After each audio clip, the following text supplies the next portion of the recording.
Imaginez une malédiction, née il y a plus de 2 siècles dans les forêts du Midwest américain, prononcée par 2 frères Shawnee, Tecumseh et Tenskwatawa, surnommés le prophète.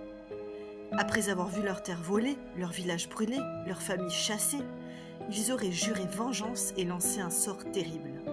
Chaque président élu une année se terminant par 0 mourra dans son mandat.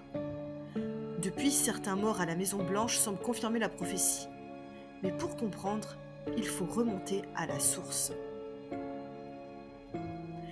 Début du 19e siècle, les États-Unis grandissent trop vite. Les colons traversent les montagnes, s'emparent des terres autochtones, villages incendiés, récoltes détruites. Les traités se signent sous la menace. Pour les Américains, c'est la conquête du destin. Pour les peuples natifs, c'est une question de survie. Au nord, un homme s'élève, Tecumseh, chef, guerrier, visionnaire. Il rejette les accords imposés par la force. Pour lui, la terre n'appartient à personne. Elle appartient à tous les peuples autochtones. Son idée est révolutionnaire.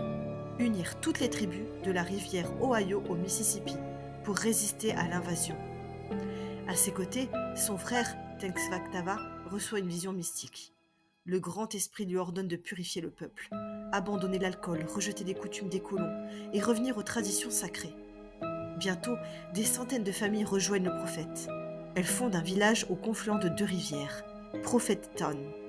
C'est plus qu'un village, c'est un symbole de renaissance et de défi. Mais ce renouveau inquiète les Américains. Le gouverneur de l'Indiana, William Henry Harrison, décide de frapper. Le 7 novembre 1811, à l'aube, ses troupes attaquent Prophettown. Tecumseh est loin, en mission diplomatique. Le prophète, convaincu que ses visions protégeront son peuple, ordonne la bataille. Mais elle tourne au désastre.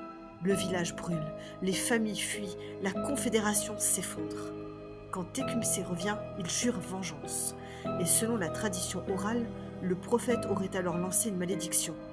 Les dirigeants américains paieront pour les crimes commis ici. Quelques années plus tard, le destin s'en mêle. Le général Harrison devient président en 1840. Et quelques semaines après son élection, il meurt. Premier coup du sort. Puis, l'histoire se répète. 1860, Abraham Lincoln, assassiné après la guerre civile. 1880, James Garfield, tué par balle 4 mois après son élection. 1900, William McKinley, assassiné à Buffalo.